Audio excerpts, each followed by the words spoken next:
예, 안녕하세요. 예, 안녕하세요. 예, 드디어 수료하는 날입니다. 예, 그래도 가장 많이 와주셔서 감사합니다. 오늘 역사적인 순간이다. 예, 온라인 수업 들으시니까 이해는 되세요? 온라인 괜찮으세요? 예, 반복 듣기. 물론 반복 듣기는 좋은데 이해 안 되면 이게 질문하기는 좀 쉽지 않으셨을 것 같은데 제 생각에 그죠? 예, 어쨌든 뭐 온라인으로 들으셔도 다시 들으시면서 좀 이렇게 하시고 어, 사실 뭐 제일 중요한 것은 여러분이 일단 컨텐츠를 잘 익히시고 연습을 꾸준히 하셔야 돼요. 그러니까 머릿속에 있다고 내게 되는 건 아니거든요. 그래서 이제 이 초인지가 작동이 되려면 해보는 수밖에 없어요. 자꾸 이야기하고 가르쳐보고 상담하시면서 교육을 하셔야 이게 내게 됩니다. 네, 내게 되고요. 저희가 이제 이 과정은 이제 컨텐츠를 배우는 과정이에요. 저희가 이거 세팅하는 게딱 코스가 두 개거든요. 이게 처음에는 컨텐츠, 두 번째는 강의 역량. 이게 한 세트예요. 왜냐하면 저희는 이제 여러분이 강사로 나가기를 바라거든요. 그냥 지식만 알고 있는 게 아니고 현장에 나가서 이 컨텐츠를 가지고 강의를 하시기를 원하기 때문에 그래서 저희가 과정을 두 개로 분리를 했습니다. 그래서 일단은 이번의 핵심은 일단 내용을 이해하는 것이고 그다음에 저희가 이제 강사 양성 과정이 있어요. 그거는 이제 실제 현장에 가서 강의할 수 있는 역량을 길러드리는 거죠. 그러면 이제 이 두 개가 만나면 이제 강의를 할 수 있다. 근데 이 강의력을 잘 배우시면 꼭 이거 아니더라도 여러분이 나름대로 이제 다른 컨텐츠가 있어도 강의는 할 수 있는 거죠. 제가 그리고 지난 수업에 소개해드렸죠. 강사 풀에 등록하라. 해보셨어요? 예. 여기만 하고 여기는 반응이 안 좋죠. 지금 해보셔야 돼요. 해보셔야 돼요. 이게 잘 몰라. 그러니까 이거 배웠는데 어디 가서 뭘 해야 되는지 잘 몰라요. 근데 지자체마다 그런 프로그램이 많습니다. 거의 다 있어요. 강사 풀이 다 있어요. 거기 잘 올려놓으시면 연락 옵니다. 아니, 필요하면 그 컨텐츠가 필요할 땐 연락이 와요. 강사로. 근데 이제 누구는 오고 누구는 안 올 수는 있어요. 뭐에 따라? 이 스펙에 따라. 스펙에 따라. 그래서 이런 코스가 중요한 게요. 이게 수료증이 하나의 스펙이 되잖아요. 사실은 여러분이 이제 그 수료를 하시면 수료증이 나가면 일단 학교에서 어느 정도 인정을 한 거죠. 이분은 어느 정도 그 정도 그 역량을 잊고 내용은 안다. 이렇게 인정이 되는 거니까 예, 그런 것들이 중요하고 그래서 그런 것들을 좀 잘 활용하시고 또 실제로 또 강의를 하시는 분은 강의 계획서를 잘 써야 돼요. 강사를 뽑을 때 뭘 보느냐? 강의 계획서를 본다고. 이거지. 이분이 이거 가지고 강의할 수 있는 분인가 아닌가. 저도 강의 시연 이렇게 많이, 뭐 평가 많이 나가잖아요. 보면 뭐 강의 시연 안 해도요. 계획서 보면 알아요. 이분이 강의를 할 분인지 못할 분인지는 계획서만 딱 봐도 안다. 어? 그래서 그거 잘 쓰셔야 된다. 그래서 제가 소개해드린 그 강사 등록할 때 보면 강의 계획서를 물론 다 올리는 데도 있고 안 올리는 거 있지만 결국 나중에 강의 요청할 때는 강의 계획서 보내라고 그래요. 결국은. 그거 가지고 검증을 한다니까요. 그러니까 이런 거 하나가 아무것도 아닌 것 같지만 중요하다. 그리고 실제로 이제 학교 선생님들은 매 시간마다 이거 가지고 수업하십니다. 이거 써가지고 이분들은 교과를 가르칠 때마다. 근데 여러분은 이제 뭐 학교에서 매주 이렇게 교과 가르치시는 거 아니니까 여러분 나름대로의 컨텐츠를 가지고 이걸 정리를 하시는 게 너무 중요하다. 그래서 지난주에 제가 이거 시작할 때 성의지 감수성 뭐 이런 부분들을 이야기했는데 그런 것들은 충분히 여러분이 고민해 보셔야 됩니다. 왜냐하면 그 제가 지난주에도 말씀드렸지만 이게 강의라는 게 강사가 내용만 알 뿐만 아니라 기본적으로 자질이 중요한데 요즘은 인권 문제가 엄청나게 심각하거든요. 옛날 같으면 그 외부 강사가 오면 그냥 강사 혼자 교실에 들어가 수업합니다. 문제 없었어요. 근데 요즘은 웬만하면 배석합니다. 담임이. 외부 강사 왔을 때. 네. 왜일까요? 강사 와서 이상한 소리 하니까. 리스크가 있다는 거죠. 리스크가. 네. 물론 뭐 학교마다 또 다릅니다. 다르지만 거의 대부분 담임이 배석하는 경우가 많습니다. 요즘. 그래서 말 한마디 이런 게 엄청나게 중요하다. 강사는. 그래서 이제 제일 중요한 게 이제 성인지 감수성 이런 거 상당히 중요하다. 왜냐하면 아이들이 학교에서 그 교육을 받고 있습니다. 실제로 그런 부분은. 그러니까 아이들이 이미 인지하고 있다는 거예요. 그러니까 이게 문제가 있다 없다는 인지를 합니다. 기본적으로. 근데 그걸 이제 자기 혼자만 알지 않잖아요. 어떻게 집에 가 엄마 아빠한테 이야기한다니까요. 그걸 그 엄마 아빠는 어떻게 가만 안 있다. 그럼 그때부터 문제 생긴다. 근데 한 번 잘못하면 평생 간다. 다른 강의를 못 한다. 한 번 찍히면. 그래서 그런 부분들 좀 고민하시면 좋을 것 같고. 그래서 이 강의 계획서가 이제 에디 모형을 중심으로 강의 계획서가 작성이 돼 있다. 이 말씀 드렸고요. 그래서 원래는 이거예요. 원래는 학습 지도안이 에디에 따라서 분석 설계 개발 실행 평가 이게 1년에 풀인데 여러분 지금 우리가 지금 여기 컨텐츠를 집중적으로 배우고 일단 배운 걸 가지고 당장 급하신 분들이 있기 때문에 이제 요약된 학습 지도안을 쓰도록 가르쳐 드리는 거예요. 당장 나가실 분 있을까 봐. 이 중에. 그래서 알려드렸지만 원래는 이제 강사 양성 과정에 오면 이제 풀로 이걸 채우는 걸 배웁니다. 이게 그러니까 이걸 압축한 거예요. 이걸 압축한 게 뭐다 이거예요. 이거 여러분이 지금 하고 있는 건 압축한 거예요. 압축. 그래서 일단 급한 대로 이걸 가르쳐 드립니다. 하지만 이건 완전한 건 아니다. 완전한 건 아까 말씀드린 에디 모형에 따라 여기 지금 분석해봤자 주제, 대상, 장소밖에 안 정했잖아요. 지금 요구 분석도 없어요. 여기 지금 요구 분석 자체가 지금 기본적으로. 그 다음에 교육 목표 나왔다. 사실 이 교육 목표밖에 없지만 실제 이걸 쓸 수 있는 분은 이미 요구 분석을 하신 분이어야 돼요. 여기는 없지만 사실 요구 분석이 안 하고는 목표가 나올 수가 없어요. 이건 불가능한 거예요. 그냥 막무가내로 목표를 정할 수는 없잖아요. 내가 지금. 그러니까 기본적으로 갭을 찾아서 채워야 될 갭을 이걸 요구를 찾아서 이걸 가지고 학습 목표를 설정해야 돼요. 근데 일단 그건 생략을 했어요. 시간상. 일단 그래서 여러분의 과제를 지금 다 제출해서 주셨다. 근데 전에도 지난 수업에도 말씀드렸지만 목표를 만드는 목적이 뭐다? 1차적인 대상은 누구다? 교수자다. 교수자를 위해서 목표를 만드는 거다. 왜? 내가 길 잃어버리면 안 된다. 수업하다. 그래서 제가 예를 들었잖아요. 쉬는 시간에 와서 꼭 묻는 애가 있다. 오늘 뭐 배워요? 꼭 있다. 물론 늘 있는 건 아니지만 가끔 있다. 근데 이제 그때 내 머릿속이 복잡해진다. 그러면 강의하지 마라. 나도 정리가 안 된 거다. 그건 한마디가 나와야 된다니까, 바로. 그리고 교육 목표는 두 번째 교육 목표를 만드는 이유가 뭐다? 자, 복습. 왜 만든다? 평가다. 평가. 목표는 평가 때문에 만드는 거다. 그래서 목표 진술은 뭐 가능해야 된다? 평가 가능해야 한다.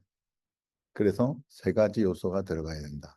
그 세 가지 요소가 첫 번째 뭐죠? 조건. 두 번째 날마다 새롭죠. 우리가 말씀 못 해줘야 나도 할 말이 있는 거예요. 조건, 두 번째 증거, 마지막 행동. 행동입니다. 보통 행동은 적는다. 근데 조건 증거가 많이 빠진다. 근데 결국 조건 증거가 없다는 것은 평가 불가능하다. 왜냐하면 사람마다 기준이 다르다니까요. 생각하는 기준이 다른데 그 조건 증거가 없이 그냥 행동만 적으면 도대체 어디까지 한 게 한 거냐? 목표 달성이냐? 판단할 길이 없다. 그래서 반드시 조건 증거가 있어야 한다. 그 다른 말로 성취 목표라고 이야기한다. 자, 그 다음에 이제 개발을 해야 되죠. 개발, 분석, 설계 이제 개발해야 돼요. 개발. 개발하는 데 있어서 제일 중요한 건 이제 이 교수학습 이론의 원리를 기본적으로 이 도식을 좀 이해하셔야 됩니다. 우리의 궁극적인 목표는 학습자로 학습을 시키려고 해요. 맞잖아요. 학습을 시키라는데 학습이라는 게 제 수업을 들은 분은 이미 이 이야기를 알 겁니다. 제가 몇 번 강조했기 때문에. 내용과 구조가 만나야 학습이 된다. 다시 말해서 학습자로 학습시키려면 진로에 관한 적성의 네 가지 요소, 컨텐츠만 안다고 학습이 되는 건 아니다. 그러니까 교수자가 컨텐츠를 안다고 학습자가 학습되는 건 아니라는 거죠. 그건 내가 알고 있는 거니까. 우리는 뭐 해야 되죠? 학습시켜야 되거든요. 지금. 그러려면 반드시 중간에 뭐가 있어야 된다? 구조가 있어야 된다. 왜? 구조 없이는 전달되지 않는다. 내용은 내가 알고 있는 거고 학습은 학습자가 학습을 시켜야 되는데 교수자가 머릿속에 아무리 많아도 내가 아무것도 안 한다면 학습될 리가 없단 말이에요. 그래서 그 구조에 뭐가 들어간다? 두 가지가 있다. 매치하고 교수법이다. 매체와 교수법. 그 대표적인 매체가 뭐예요? 활동지, 포트폴리오, 체크리스트 뭐 그런 거 있죠. 그런 게 다 매체예요. 전부. 그걸 활용할 수 있어야 되는 거죠.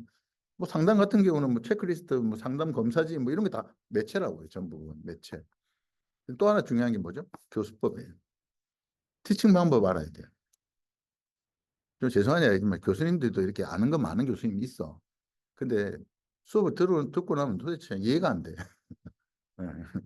아니, 아는 건 많아. 저 교수님이 분명히. 근데 한 시간 들었는데 뭔지 모르겠어. 그럼 그 교수님이 내용을 모르는 건 아니에요. 있다니까요, 내용은. 근데 결정적인 이유가 뭐다? 전달이 잘 안 되고 있는 거지. 학습자의 눈높이에 맞게. 그래서 교수들도 지금 매 학기마다 연수 받아요. 예? 교수법 배운다니까요. 우리 지금 계속 역량 강화시키는 거죠. 계속해서. 왜냐하면 티칭이 중요하니까. 아무리 좋은 거 가지고 있어도 전달이 소용이 없으니까. 그래서 강의 계획서에 보면 봐요. 이 구조가 어디 들어가 있느냐? 매체 있죠. 이 계획서에 매체가 있고 교수 방법이 있다니까요. 저게 저게 뭐다? 구조예요. 그럼 개발에서 내용은 뭐예요? 이 표에서 내용은 뭐예요? 내용은 뭐예요? 여기서 어디 들어가는 거? 어디? 전개? 전개만 들어가요?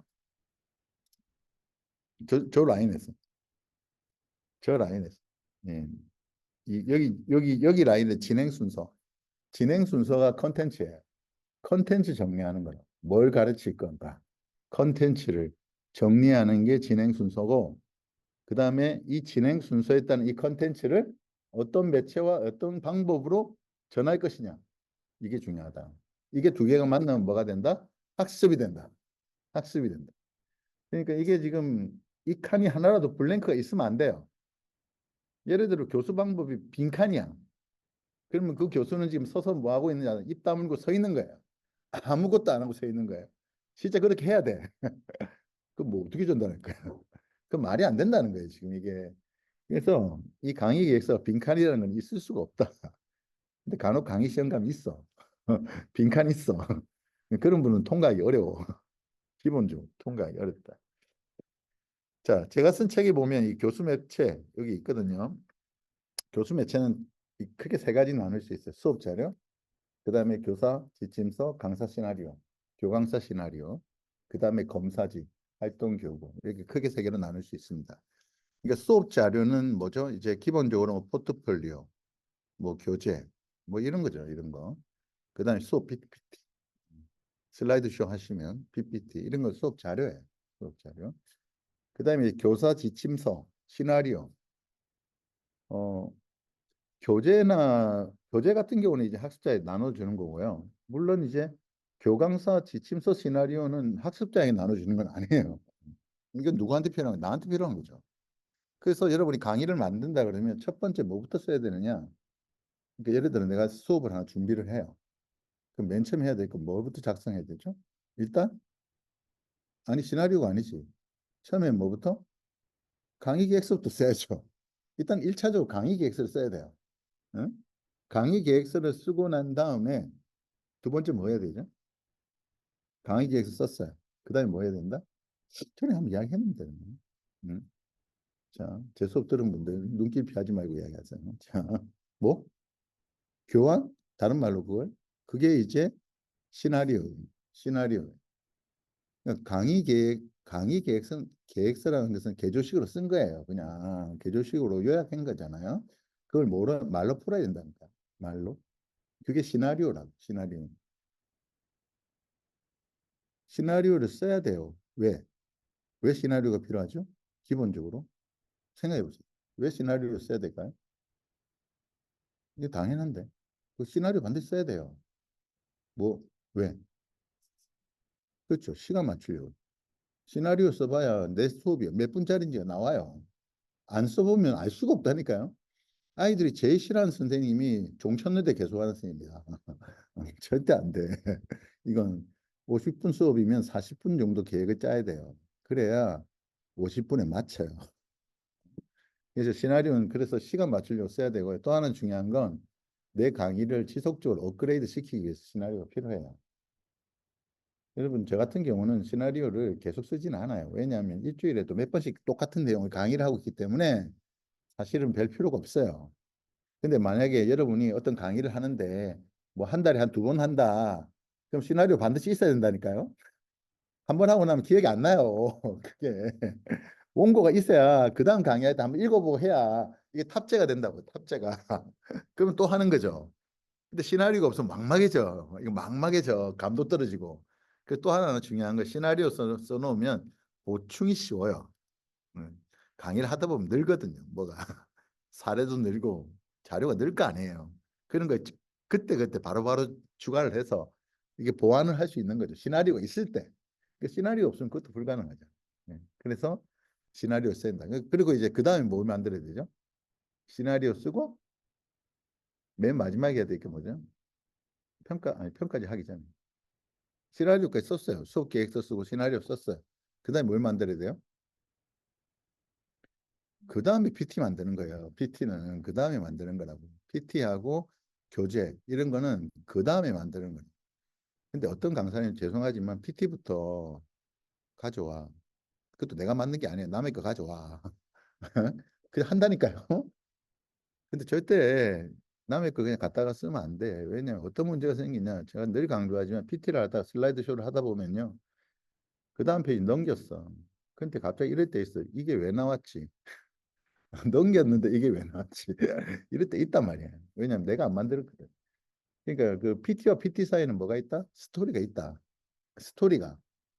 근데 PT만 봐서는 스토리가 뭔지 몰라요. 남의 거 가져오려면 시나리오를 같이 가져와야 돼요.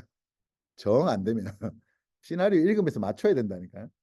사실 저희가 강사 형성 하잖아요. 저희 진로뿐만 아니라 지금 인성교육도 뭐 컨텐츠 만들고 있거든요. 시나리오 만든다고. 어? 이게 저희가 통일해서 만드는 거 가지고 그거라도 암기시켜요. 안 만들어도. 왜냐 그거 숙지가 안 되면 강의를 못 하니까. 예? 그래야 PT도 활용을 할 거 아니에요. 시나리오 없이 활용을 못 하거든요. 그건 지금. 예. 그래서 교수 매체는 이런 거다. 그리고 마지막에 이제 검사지가 필요할 수 있잖아요. 뭐 그다음에 교구 같은 것도 필요할 수 있어요. 만들기. 예. 요즘은 이제 만들기 이런 걸 좀 중요하게 생각하거든요. 성인 대상 교육도 만들기를 많이 합니다. 메이커 교육 이래가지고 요즘 많이 하거든요. 예, 그런 것들을 제가 나중에 샘플도 보여드리겠습니다만은 그런 걸 활용한다. 그래서 교육 그 교육에서 매체는 중요한데 근데 이 매체가 그냥 매체가 있고 교수 매체가 있다. 매체와 교수 매체 뭐가 다른 거죠? 매체와 교수 매체 뭐가 달라요? 목적이 다르죠. 근데 TV 보고 즐기려면 그냥 매체예요. 그거는. 근데 이걸 학습을 목표로 한다. 목적으로 한다. 그럼 그때부터는 이 TV가 교수 매체가 되는 거예요. 네. 이 핸드폰이 교수 매체가 돼. 네. 그래서 성격이 바뀐다는 거죠. 그래서 전화, 팩스, 컴퓨터, 인터넷, TV. 요즘은 이제 학교에 패드가 보급됩니다. 내년부터 본격적으로. 그러면 아이들이 이제 패드 쓸 거예요. 그러니까 이런 것도 지금 활용할 수 있는 그런 프로그램에 대한 매체 활용 능력이 필요하죠. 그래서 이미 들으신 분들은 지난 학기에 제가 그 프로 강사 수업에서 그걸 가르쳤어요. 매체 어떤 게 있는지 활용하는지. 이런 것들 해야 되고 그리고 특히 온라인 매체 활용할 수 있는 역량이 반드시 필요합니다. 이 조만간에 좀 죄송한 이야기가 코로나 또 옵니다. 또 옵니다. 지금. 왜냐하면 그동안 계속 왔어요. 그리고 간격이 줄었다. 스페인 독감부터 쫙 사스 메르스 쭉쭉 코로나19 왔는데 간격이 준다. 제가 볼 때 한 2, 3년 안에 또 온다. 통계적으로. 안 와야 돼. 안 와야 되는데 올 확률이 높다. 통계가 좀 무섭다. 통계는 무섭다. 어. 그러니까 역량이 필요하다. 그래서 제가 지난번에도 말씀드렸잖아요. 코로나 때 강사가 두 종류로 나눴다. 온라인 수업 할 수 있는 강사, 할 수 없는 강사. 온라인 수업 못하는 강사 도태했다. 전부 도태했다. 살아남은 강사는 온라인 수업을 할 수 있는 강사만 남았다. 진짜요. 절반 정리됐어요. 왜 오프라인과 온라인이 이렇게 갈리냐? 죄송한 이야기지만 온라인 강의 아무나 못합니다. 쉽지 않습니다. 절대. 오프라인 수업 분위기로 넘어갈 수 있어요. 대충 이렇게. 좀 죄송한 이야기지만 온라인은 불가능해요. 왜냐하면 학습자 다 내 얼굴만 쳐다보고 있다니까 앉아가지고 딴소리도 못해요. 계속 이야기를 해야 된다고 이거 지금 계속. 그러니까 컨텐츠에 대한 확실한 이해가 없으면 강의 못하는 이건 지금. 그러니까 역량이 엄청나게 필요한 거죠. 사실은. 그러니까 여러분이 컨텐츠에 대한 역량도 길러야 되고 그리고 매체 활용 역량도 반드시 있어야 그러니까 한두 해 하고 말 거 아니잖아요 지금 5년 10년 20년 하셔야 되는데 예, 그런 역량이 필요하다. 교수 매체 사용의 장점 수업 기능을 강화하고 효율적인 시간을 활용할 수 있고 아이들에게 15분 설명하는 영상 5분짜리 3분짜리 보여주는 게 빠를 수 있습니다. 훨씬 빠를 수 있어요. 그게 효과 더 있을 수 있다. 그 다음에 상호작용 및 학습질을 향상시킬 수 있다. 이런 것들이 장점이 있고 매체는 여러 종류가 있는데요. 가장 많이 쓰는 게 뭐다? 인쇄 매체. 인쇄 매체. 여러분 강연이 지금 인쇄 매체잖아요. 인쇄 매체. 물론 그걸 이제 PDF로 파일로 보시면 인쇄 매체는 안 되겠지만 출력하면 이제 인쇄 매체예요. 근데 기본적으로 인쇄 매체는 싸. 돈이 적게 들어. 그리고 학교에 요청하면 웬만하면 인쇄 매체는 출력해줘요. 예, 초중고 어디 가서 수업이 필요하다 그러면 복사해 준다고. 그러니까 별로 이렇게 강사도 돈이 안 들어. 이거는. 예. 그리고 그 학습자 욕구와 학습자의 의지에 따라서 이제 이게 질이 달라져요. 그러니까 기본적으로 학습자가 어느 정도 동기부여가 돼 있어야 돼. 이게 지금 인쇄 매체는. 예, 안 그러면 안 해. 예, 그런 어려움이 있다는 거죠. 예. 그또 장점은 뭐예요? 오래 갈 수 있다. 기록성, 보존성, 음, 시간과 장소에 구애해야 되는데 내가 아무리 PT를 준비해 가도요. 슬라이드 쇼를 못 할 수가 있어요. 맞잖아요. 장비가 안 되고 좀 뭐 어려울 수도 있다니까요. 근데 그럴 때 말로만 하기는 좀 어려울 수 있어요. 근데 인쇄 매체가 있으면 대체는 할 수 있거든요. 수업은 할 수 있다고. 종이 출력해서 복사해서 나눠줄 수 있으니까.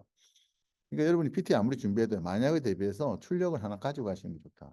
정 안 되고 복사해서 쓰게. 네. 만약을 생각하라. 장비 제일 안 되는 데가 어디다? 군대다. 내 군대 강의는 프로젝트 들고 간다. 내가 정말입니다.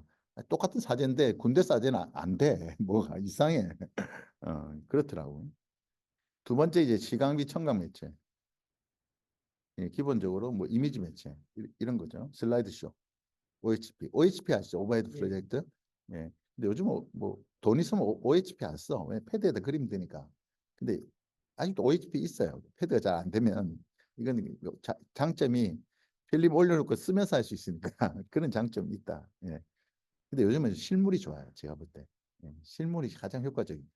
가능하면 실물을 좀 많이 활용해라. 예.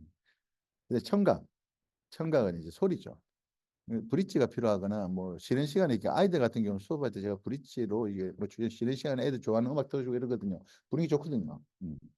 근데 이제 그것도 조건이 있어요. 무슨 조건이 있죠? 음향 시설이 좋아야 된다. 근데 학교는 절대 음향 시설이 안 좋습니다. 특히 초중고. 그럴 때는 어떻게 해야 된다? 내가 블루투스 스피커를 들고 와야 된다. 굳이 필요한. 저는 들고 다닙니다. 필요하면. 예. 그리고 강사가 이게 말을 이게 수업에 내가 그냥 육성을 하면 힘듭니다. 솔직하게. 근데 교실에 스피커가 없거든요. 마이크하고. 그러니까 이제 포터블이라도 하나 사가지고 다니시는 게 좋아요. 근데 선생님들이 있는데 안 빌려주더라고. 내 좀 빌려달라. 그래서 난 샀어 또. 안 비싸. 한 3만 원, 3만 원 하니까 하나 주더라. 하나 팔아요. 쿠팡이 3만 원 해. 그러니까 그런 거 사가지고 다니시면 목도 산다. 여러분 목도 살아야 될 거 아니에요. 그죠? 근데 훨씬 편해. 수업하기 편하더라고. 그다음에 가장 많이 쓰는 게 시청각이죠. 근데 여러분 학교에 가면 이렇게 큰 거 없어요. TV 모니터 이게 조금 50인치 정도 뭐 하나 있어요. 여기 이쪽에. 잘 안 보여. 사실은. 그러니까 그 화면이 안 크다는 걸 생각하고 PT도 만들어야 돼. 어떻게 만들지? 글자 크게, 이미지 크게 이렇게 해서 눈에 바로 인식이 되도록 글자 빽빽하게 쓰면 이 정도도 안 보일 수 있어요. 이게 지금 이게 지금 빔 프로젝트니까 이 정도 보이는 거지. 이걸 TV 모니터에 집어넣어 버리면 안 보여. 사실은 이거 지금. 그다음에 상호작용 매체가 뭐예요? 그러니까 온라인상에서 상호작용해서 할 수 있는 뭐 예를 들어 패들리스 쓰거나 멘티미터, 패들렛 뭐 이런 것들이죠. 기본적으로. 예. 뭐 그런 것들을 써가지고 여러분들이 학습자하고 상호작용 할 필요가 있거든요. 그러니까 패드가 보급되기 때문에 그걸 쓸 수 있어야 돼요. 앞으로 무조건. 그런 걸 써가지고 활용하는 거다. 예. 교육 매체 선정 시 고려해야 될 사항 여러 가지 있는데 학습자 특성, 기본적으로 참석자 인원수, 그다음에 성별, 부서, 사전이 연령대도 고려해야 됩니다. 어르신들하고 스마트폰으로 뭐 이런 거 하면 안 돼요. 힘들어요, 절대. 대상을 생각해야 돼. 목적. 무조건 영상이 좋다고 영상 트는 게 아니야. 이 수업에 진짜 영상이 도움이 되느냐, 목적에 맞느냐 이런 걸 검토해야 되고요.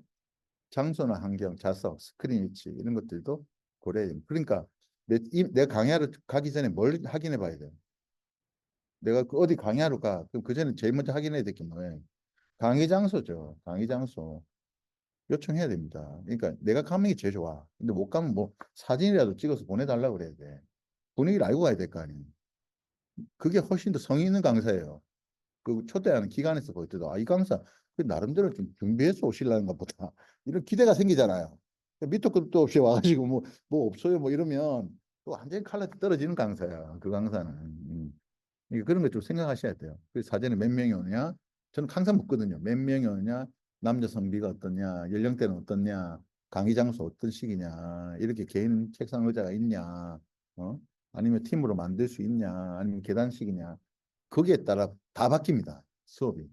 그러니까 그런 거 전체적으로 고려해서 가셔야 됩니다. 그리고 매체는 기본적으로 오감을 사용하면 훨씬 더 효과적이잖아요. 오감. 근데 가장 효과가 높은 게 시각이죠. 시각. 보여지는 게 가장 높고, 그 다음에 청각, 후각, 촉각, 미각, 이런 수인데, 저희는 기본적으로 시각이 가장 많이 활용한다고 생각합니다. 그 다음에 이제 강의 계획서에 보면 뭐가 있다? 교수 방법이. 이것도 중요하다. 그러니까 지금 그 매체 칸에다가 뭘 적어야 돼? 그러니까 인쇄 매체, 그 다음에 무슨 매체? 시각 매체, 아니면 청각 매체, 그 다음에 동영상 매체, 상호작용 매체. 뭐 이런 것 중에 하나 개를 적어야 된다. 근데 이게 없다고 말이 안 돼. 뭐든지 할 거 아니에요. 그래서 최소한 뭐 시각이든 인쇄든 뭘 할 거는 할 거 아니냐고. SNS 안 쓰더라도. 예? 그러니까 빈칸은 있을 수 없다는 거예요. 빈칸은 있을 수 없다 이거 지금. 교수 방법도 마찬가지입니다. 입 다물고 서 있을 수는 없어요. 전달이 안 돼. 원래 텔레파시를 쏘지는지 모르겠지만 그거 쉽지 않다니까요. 이거. 그래서 제가 쓸 책에 보면 교수학습 방법이 있어요. 교수법은 크게 네 가지가 있다. 제가 제 수업 때도 이거 좀 강조했습니다. 교사하고 학생하고 수익적인 관계 두 개, 학생과 학생과의 수평적인 관계. 교수법은 크게 네 개가 있다. 크게 네 개다. 이 안에 다 들어간다. 교사하고 학생과의 수익적인 관계에서 교사 일방적 방법이 있다. 교수법. 학습자 고려하지 않는다. 그냥 갈 길 간다. 뭐다? 그게? 그렇죠. 강의식, 주의식 교수법이다. 장점은 진도는 확실히 나간다. 진도는 확실히 나간다. 예. 근데 단점은 포기하는 사람이 나올 수 있다. 분명히 나올 수 있다. 여기서. 예. 그 다음에 학습자 수준에 관심이 많다. 이 학습자 수준을 맞추려고 한다. 이런 수업이 있다. 교수법. 뭐죠? 내 수업 들었잖아요. 뭐라고? 예? 아니, 자기. 막 날리면 안 돼. 잘 생각해보고, 잘 생각해보고. 근데, 각자 수준, 학습자 수준에 맞춰서 가르친다니까요. 개별화. 예, 기억나죠? 이제 헷갈려요? 개별화는 이제 아이들의 학습 역량과 수준에 맞게 교사가 가르치는 거예요. 음. 이거 상당히 이론적으로 좋아 보이는데 현실적으로는 쉽지 않아요. 왜냐하면 1대1이 아니거든요. 교실 수업이. 최소한 25명 앉아 있다고 여기 지금. 이걸 개별화하는 건 상당히 쉽지 않습니다. 하지만 할 수는 있어요. 뭐 주면 가능하죠? 아이들이 뭘 나눠주면 가능해요? 포트폴리오 나눠주면 가능해요. 왜냐하면 자기 생각한 만큼 자기 수준을 정리할 수 있기 때문에. 예. 그러니까 개별화가 가능하려면 뭔가 포트폴리오가 나가야 된다. 그러면 개별화는 가능하다. 예. 그러니까 이런 게 수업에 완전히 들고 가야 되는 거예요. 빈손으로 수업 간다. 그건 곤란해요. 여러분. 성인 학습도 마찬가지입니다. 뭔가 적을 거리를 가져가야 돼요. 나중에 말씀드리겠지만 적어야 학습이 됩니다. 초인지가 작동돼요. 초인지. 음. 그다음에 학생과 학생과의 수평적인 관계에서요. 두 개가 있다. 이 왼쪽에 너의 성공이 나의 실패다. 나의 성공은 너의 실패다. 아니지. 그건 아니지. 뭐죠? 내가 잘 되면 네 망한다니까요. 너 잘 되면 내가 망해요. 뭐죠? 많이 써요. 선생님들이 의외로 많이 써요. 이 방법. 뭐죠? 뭐? 음. 손안 댈게 이야기해봐요. 손안 댈게. 뭐, 뭐, 이거 뭐라 그러냐? 경쟁이라고 해요. 경쟁. 경쟁은 다 잘 될 수 없잖아요. 누가 잘 되면 누구는 안 돼야 돼요. 누구 상 받는 사람이 있어 못 받는 사람이 있는 거예요. 아주 기본적인 게 보상이에요. 보상. 네. 음. 근데 저는 이제 보상 별로 좋아하진 않아요. 왜냐하면 강화됩니다. 이게 처음에는 사탕 줘도 좋아해. 네, 사탕. 근데 자꾸 사탕 주면 애들이 시금퉁해. 그 다음에 뭐죠? 문상 줘야 돼. 5천 원짜리 썼어. 비싸. 그런데 그것도 자꾸 주면 애들이 만족도 떨어져. 그럼 그다음에 뭐 줄 건데? 뭐 냉장고 사줄 거야, 텔레비 사줄 거야, 어쩔 거야. 방법이 없다니까요. 이게 진짜 근데 약발 떨어질 때, 진짜 약발 떨어질 때 한번 쓰는 거예요. 그러면 애들이 정신이 바짝 든다, 손 든다, 손 든다, 사탕 받으려고. 마이쮸도 효과 있어요. 진짜 마이쮸. 내가 해보니까 마이쮸 효과 있더라.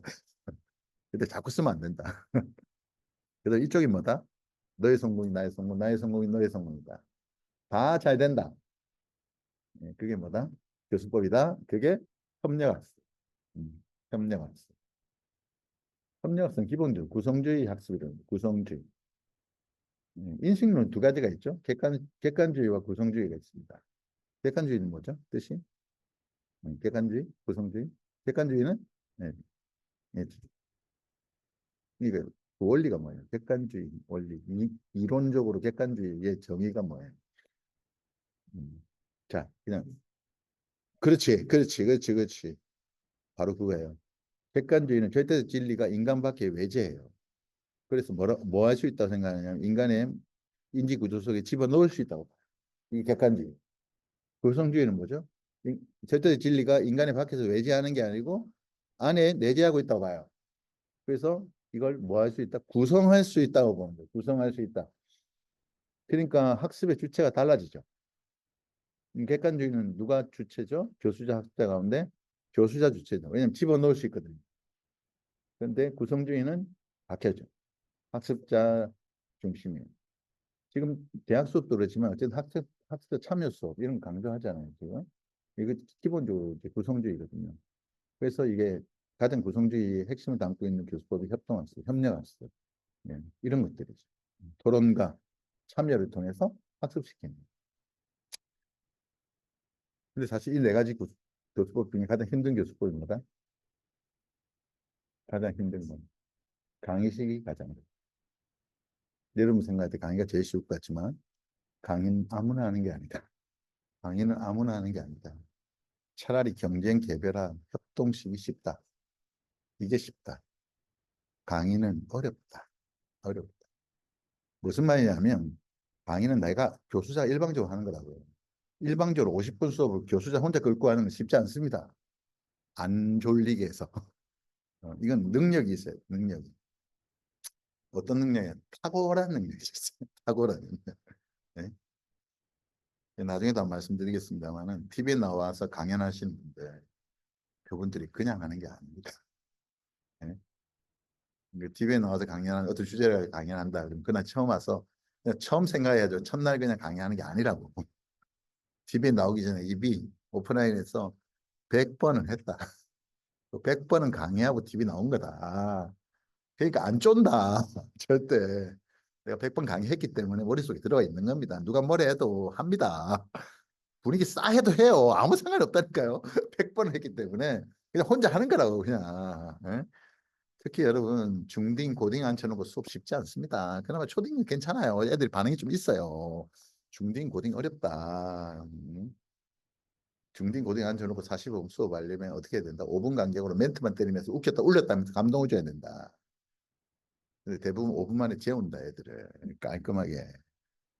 왜? 쉽지 않다. 여러분 강연 잘 하시는 분들요 5분 안에 분위기 잡습니다. 멘트만 다 가지고. 그게 어디서 나온 거다? 경험에서 나온 겁니다. 진짜 5분 안에 분위기 못 잡으면 그냥 하루 죽 쓰는 거예요. 그냥 끝나는 거예요. 그날 강의는. 그럼 이분들 준비된 멘트가 있다. 첫 번째 때린다. 반응을 얻으려고. 근데 반응이 없을 수 있다. 첫 번째 멘트가. 그럼 어떻게 한다? 이야기했죠? 어떻게 한다? 두 번째 준비된 멘트가 있다. 두 번째 이걸 바로 날린다. 근데도 반응이 없다. 그럼 어떻게 된다? 세 번째가 있다. 언제까지? 반응이 있을 때까지 날린다. 그래서 5분 안에 반드시 분위기 잡는다. 근데 진짜 잘하는 사람들은 둘째도 안 간다. 한 방에 그냥 잡는다. 왜? 경험이 있다. 어? 그건 경험에서 나온 거라니까요. 수백 번 강의를 했기 때문에 무슨 말 하면 반응이 있다는 걸 압니다. 압니다. 그러니까 여러분 강의 잘하고 싶으면요. 딴 거 없어요. 많이 해보는 수밖에 없어요. 강의는 많이 해봐야 돼요. 그러니까 기본적인 프레임은 배우지만 그게 여러분의 역량이 되려면 뭐 해야 된다? 가르치는 걸 많이 하는 수밖에 없다. 그리고 많은 사람을 대봐야 요령이 생기고 그다음에 무슨 말을 해야 될지 생각이 납니다. 그러니까 강의 상황이라는 게 워낙 번수가 많다니까요. 대처가 안 되면 어렵다. 사실 시대의 흐름에 따라 이 교수법도 좀 많이 바뀌었죠. 이게 처음에 옛날에 이제 산업화 시대 그럴 때는 이제 아는 게 힘이잖아요. 예, 그러니까 그때는 강의식 할 수밖에 없어. 대량으로 교육을 시켜야 되거든. 기계 돌려야 되니까 일단 그때는. 그러다가 이제 두 번째 바뀐 게 뭐죠? 아는 방법입니다. 방법이 중요해요. 그래서 탐구 수업. 그래서 그 방학 숙제로 제가 전에 한 말씀 탐구 생활 해보신 분 있죠? 예, 연세 있는 분들이에요. 이분들은 다 우리 세대거든. 진짜 우리 때 했어요. 탐구 생활. 우리 초등학교 다닐 때. 예, 요즘 안 해. 요즘 안 해. 이 탐구 생활은 뭐 혼자 집에 앉아서 자기가 숙제하는 거잖아요. 그 개별하라니까요. 전형적인 개별하라고 지금. 근데 요즘은 이제 뭐다? 문제 해결. 역량이 중요하다. 그 지난번에 제가 적성하면서도 재능 발견할 때도 이야기했잖아요. 첫 번째 뭐 재능은 뭐 하는 거다? 재능은 뭐 해야 된다? 발견하는 거다. 그죠? 발견하는 거다. 재능 그다음에 뭐다? 재능이 뭐로 바뀌어야 된다? 역량 가기 전에 능력이 된다. 능력. 능력이면 할 수 있어야 된다. 그죠? 예. 할 수 있으려면 뭐 해야 되죠? 열심히 노력해야죠. 노력해야 된다. 그리고 이것이 역량이 되려면 뭐 해야 된다? 증명해야 된다. 드러나야 된다. 드러나야. 네? 그래서 역량증명사이다. 그래서 제가 지난번에도 말씀드렸잖아요. 지금 공공기관 블라인드 테스트라고. 네? 말씀 한번 드렸고. 그래서 역량 중심이에요. 학교를 묻지 않습니다. 전공도 묻지 않습니다. 제가 면접하고 왔다니까요. 공공기관에. 네? 묻지를 않아요. 묻지를 그냥 뭐만 묻는다? 할 수 있는가만 할 수 있는가. 그거 할 수 있는가. 그러니까 사실 대학도 뭔지 뭐 나왔는지도 모르고 뽑는 거예요. 그냥 오로지 역량은 실제입니다. 그냥 실제. 예. 그러니까 시대 요구에 따라 이제는 문제 해결 능력은 결국 나 혼자 책 판다고 나오는 게 아닙니다. 뭐가 필요하죠? 예, 협력을 통해 창의적 아이디어를 끄집어낼 수 있어야 돼요. 사실 제일 중요한 게 경험이거든요. 근데 혼자 경험보다 여러 사람이 같이 경험을 나눌 때 시너지가 생기는 거죠. 그래서 협력 학습이 중요하다. 첫 번째 강의법부터 좀 말씀을 드리면 일단 가장 많이 하는 게 강의법이죠, 사실은. 근데 피할 수는 없어요. 여러분 수업을 50분 수업하면 사실 제가 뭐 협력, 개별화 뭐 이런 게 중요하다고 해서 이걸로 가지고 수업을 국방하기는 처음부터 쉽지 않습니다. 사실은 협력과 개별화로 50분 수업을 할 수는 불가능해요. 반드시 뭐도 필요하다? 강의도 필요합니다. 전달은 해야 되잖아요. 근데 제가 말씀드린 건 뭐냐면 강의로 100%는 하지 말라는 거예요. 사실은. 강의는 하되 비율을 줄이자. 그 나머지 한 절반 정도는 뭐로 채워야 된다? 참여 수업. 그다음에 개별화. 이런 걸로 통해서 100%를 채워야지.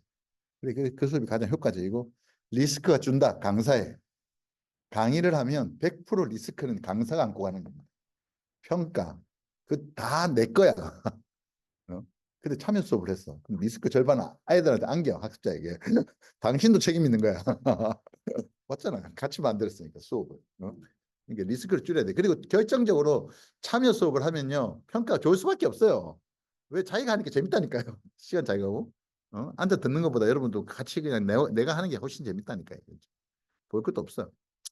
그래서 강의법은 딴 거 없어요. 그냥 일방적으로 전달하는 정보를. 이게 강의다. 예. 그래서 해설하는 방식으로 하는 것이고, 그리고 주입시키는 거죠. 체계적으로. 그러니까 강의를 하더라도 내용은 위계적으로 잘 짜야 돼요. 사실 논리적, 위계적으로. 그리고 도입, 전개, 심화, 결론 있잖아요. 도입, 전개, 심화, 결론. 그러니까 기승전결이 있어야 됩니다. 기승전결. 예를 들어 오늘 진로 수업이라고 해서 오늘 적성을 가르친다고 해서 처음부터 도입 부분에 자, 적성 1 이렇게 하면 안 돼. 전개 적성 2, 심화 적성 3, 마무리 적성 4 이런 수업은 있을 수가 없어. 그렇게 하는 게 아니에요. 예를 들어 적성 1, 2, 3, 4 흥미, 재능, 성격, 가치관을 가르쳐야 된다면 도입, 전개, 심화, 결론 중에 흥미, 재능, 성격, 가치관은 도입, 전개, 심화, 결론 중에 어디 들어가야 돼? 이거. 이 내용 가르치는 건 도입, 전개, 심화, 정리해서 어디 들어가야 돼? 전개 들어가요. 전개. 적성이 네 가지를 가르친다면 그 전개예요. 도입은 뭐 해야 돼? 문제 제기해야 된다니까 흥미를 끌고 아 오늘 수업 한번 들어볼까 뭐 이런 거라니까 지금 예 그런 거 흥미를 이제 일으키는 게 도입이야. 그럼 심화는 뭐 해야 돼요? 적성 네 가지 가르쳤어. 그럼 심화는 뭐 해야 돼요? 적성 찾아야지. 찾는 게 심화예요. 아니 나의 적성은 뭔가? 응? 그 마무리해야죠. 엔딩. 응?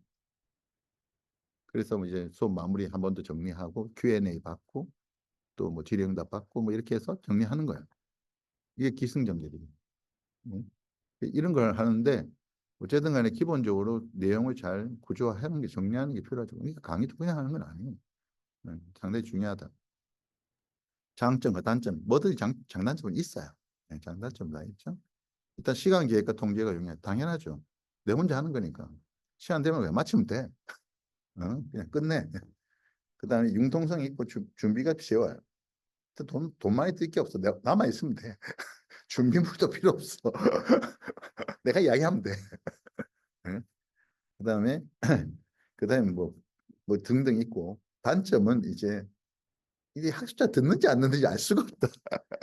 이해가 되고 있는지 안 되고 있는지 이게 온라인의 가장 큰 문제야. 그러니까 과제를 주는 거야. 지금 과제를 이해를 했나 못했나. 응? 그다음에 참여할 수가 없죠. 참여 시간이 없죠. 이건 기본적으로. 예. 교수자에게 절대적 권위가 부여되죠. 기본적으로. 이게 장단점이 있어요. 음. 근데 무조건 나쁘다 이렇게 말할 수는 없어요. 강사가 할 수 있으면 해도 돼. 이 조건은 강의를 잘 할 수 있다면 말리지 않는다. 멘트만 가지고 참여도 시키고 재밌게 만들고 머릿속에 쏙쏙 들어오게 할 수 있다면 하시라. 근데 시간이 걸릴 거다. 그거는 처음부터 어렵다. 처음부터. 그래서 강의를 하려면 개요나 계획을 철저하게 준비해야 되고 또 학습자 이해 높이게 수업 내용이나 자료 재조직해야 되고 추상적인 개념, 복잡한 관계 설명할 때 시각적인 학습 자료를 강의를 하더라도 뭐 PT 슬라이드 이런 거 좀 잘 쓰는 게 좋죠. 영상 자료 뭐 이런 거 써서 효과적으로 하고 수업이 끝날 무렵에 질의응답 반드시 하는 게 좋습니다. 왜냐하면 이게 없으면 학습자들이 잘못 이해할 수 있는 부분들 찾을 수가 없어요. 그러니까 Q&A를 통해서 좀 더 설명해주고 또 부족하다고 느끼는 부분이 있으면 또 재차 강조하고 이렇게 하시는 게 훨씬. 근데 그냥 질문하세요 그럼 또 잘 안 해. 사실은. 그래서 이제 저희 같은 경우는 학생들하고 수업할 때는 이제 포스트잇 나눠주고 만약 2차 시수업이면 중간에 쉬는 시간에 이제 붙이도록 하죠. 칠판에 나와서 궁금한 거. 그럼 애들이 나와 붙여. 근데 그 다 할 수는 없어. 대충 보고 이제 좀 이렇게 중요하다 싶은 거 몇 개만 뽑아서 하는 거죠. 그런 식으로 하는 거다. 이제 강의는 기본적으로 말로 하는 거니까 이게 중요한 게 속도도 중요하죠. 빨라도 안 되고 느려도 안 돼. 빠르면 무슨 문제? 못 알아들어. 느리면 졸려. 그러니까 이게 상당히 속도 조절을 잘해야 돼. 그 중간중간에 포즈가 필요하다. 그러니까 계속 다발총 따다다다 쏠 게 아니야. 중간중간에 조금 쉬면서 넘어갈 필요도 있다. 포즈가 필요하다. 그다음에 강약이 필요하다. 강약. 그러니까 세게 나갈 때 세게 나가고 약하게 나갈 때 약하게 나가야 되는데 냅다 세게 계속 나가면 뻗어. 이거 힘들어. 근데 강약 조절을 하려면 뭐가 필요하죠? 기본적으로. 그래서 시나리오 써야 돼. 시나리오에 체크를 해야 돼. 여기 세게, 여기 약하게. 리딩을 해야 된다. 리딩. 이 훈련해야죠. 유행어나 경험화 현상이 나타나는 된소리, 거치는 소리 절대 쓰면 안 되고요. 추임새 뭐죠? 아, 이런 거. 강의하다 이래. 자기는 몰라. 그거 하고 있는지. 근데 그걸 하는 이유는 뭐다? 내가 준비가 안 돼 있는 거다. 생각할 시간이 필요한 거야. 내가 지금 생각할 시간 버는 거다.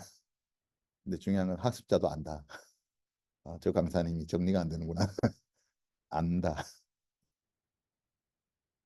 마이크 사용 시 턱과 마이크 사이에 주먹 하나 들어갈 공간을 본다. 그러니까 이 마이크를 입에 딱 붙이지 마라. 이거다 이거 이 정도이잖아. 음. 골고루 시선 처리 중요하다. 시선 처리. 예. 앞 사람하고 너무 이렇게 대화하려고 하지 마라. 부담스럽다. 그 다음 시간에 이 사람이 없다. 저 뒤로 간다. 그러니까 전체적으로 해야 되고 환한 얼굴 건물이다. 얼굴 펴라. 어. 그다음에 고개 면과 시선. 이 고개하고 시선이 같이 가야 된다. 어떤 분은 눈알만 돈다. 안 된다. 절대 안 된다. 있다. 시선의 방향 주부주부주 주부주부주 이거예요. 한 3초에서 5초 간격. 이렇게 가는 거예요. 야, 이거 뭐 이론은 그래. 근데 뭐 그렇게 정확하게 맞출 수는 없어. 하지만 의식은 해야 된다. 의식은. 근데 앞사람 같은 하시 시선은 제일 좋은 건 눈을 맞춰주면 제일 좋은데 부담스럽잖아요. 그러니까 뭘 봐라? 코를 봐라. 그러면 된다. 그럼 착각한다. 자기 눈 보는 걸로. 그다음에 슬라이드 넘길 때 리모컨을 화면 쪽으로 향하지 마라. 리모컨은 블루투스다. 이게 쏜다고 넘어가는 게 아니다. 제발 이거 돌리고 이러지 마라. 앞을 보고 해라. 불안한 시선을 고쳐라. 한 곳에 못 박힌 것처럼 강의하지 않는 건 좋다. 여러분 강의 시험 평가에 대해서 이런 걸 보는 겁니다. 사실 이게 다 체크리스트예요. 이거. 그러니까 실제 강의하는 걸 보면 이걸 평가한다니까. 이분이 저기 강의 서가지고 그래서 그냥 강의하고 강연은 다릅니다. 여러분 이건 다른 겁니다. 지금 무빙이 필요해요. 무빙이. 그러니까 한 30명, 뭐 2, 30명이면 좌우로만 움직여도 괜찮아. 근데 여기 200명, 300명 앉은 강당 강의다. 그러면 앞으로 나가야 돼요. 이거는. 네. 진짜 그 앞으로 나가야 된다니까요.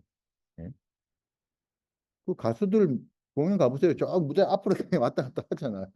다 이유가 있다니까요, 여러분, 그게. 예. 그다음에 이제 교수자의 이상한 버릇은 학습자의 주의 집중을 방해한다. 그러니까 머리를 만들거나 허리를 추스리거나 뭐 이런 거. 그다음에 주머니에 손 놓고 팔짱 끼고 이런 거. 왜 한다? 강사가 불안하다. 쉽게 그 불안 티내는 거다. 그다음에 인원수에 맞춘 동작. 동작도 너무 오버하면 안 된다. 그래서 이게 어깨하고 배꼽 사이에서 20명 강의 이 정도. 올라가지 마라. 부담스럽다. 근데 한 2, 300명이면 올라가던데. 모션도 좀 생각해. 그다음에 이제 이 협동학습, 참여수. 요즘은 참여수 많이 합니다. 기본적으로 뭐 기업에서도 교육할 때는요. 옛날같이 강의는 안 합니다. 요즘. 참여를 기본으로 해서 팀 중심으로 수업을 하고 저희가 이제 기업 교육도 하거든요. 상품 교육도 하고 이렇게 하고 있습니다. 하고 있는데 기업은 이제 전사적으로 해요. 전사적으로 한다는 것은 뭐냐면 자기 그 직장이나 작업장 그룹으로 이렇게 묶어서 해요. 그러면 이제 뭐 한 10명씩 이제 그 팀원들이 같이 앉아 있는 거죠. 기업도 소그룹이에요. 그 안에서 이제 참여 수업을 진행을 할 수밖에 없고 디자인 싱킹 들어보셨습니까? 디자인 싱킹? 네. 디자인 싱킹이 전형적으로 참여식 협동학습 수업이에요. 디자인 싱킹. 디자인 싱킹을 가지고 기업의 프로젝트를 수행하고 있습니다. 지금 실제. 공공기관에 제 강의 나가면 디자인 싱킹 툴로 문제 해결합니다. 실제로. 하고 있고 기업에서도 많이 쓰고 있고 이 디자인 싱킹은 학교에서 사용하고 있고 대학에서는 PBL 뭐 이런 방식으로 이제 많이 사용을 하고 기본적으로. 그러니까 기본적으로 요즘 이걸 한다. 왜냐하면 중요한 역량이 창의력이 돼. 창의, 소통 이런 게 엄청 중요하거든요.